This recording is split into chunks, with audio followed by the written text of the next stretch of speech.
Book of Esther, chapter 6. On that night could not the king sleep, and he commanded to bring the book of records of the Chronicles, and they were read before the king.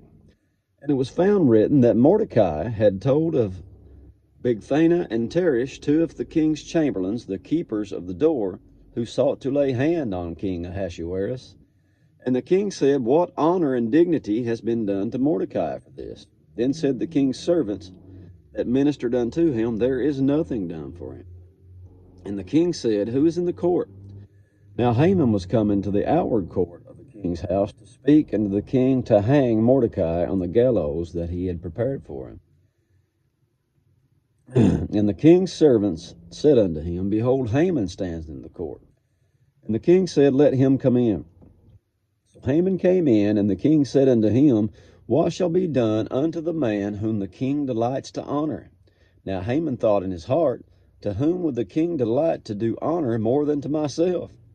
And Haman answered the king, For the man whom the king delights to honor, let the royal apparel be brought which the king uses to wear, and the horse that the king rides upon, and the crown royal which is set upon his head, and let this apparel and horse be delivered to the hand of the one the king's most noble princes, that they may array the man withal whom the king delights to honor, and bring him on horseback through the street of the city, and proclaim before him, Thus shall it be done to the man whom the king delights to honor.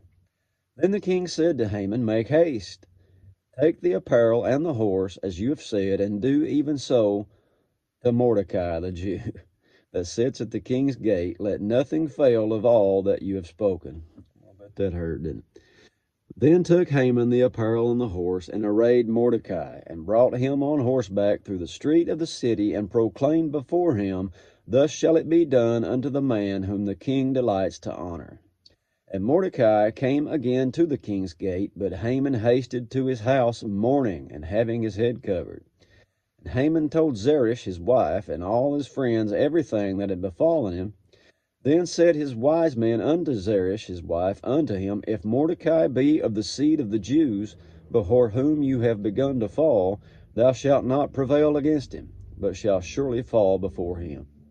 And while they were yet talking with him, came the king's chamberlains, and hasted to bring Haman unto the banquet that Esther had prepared.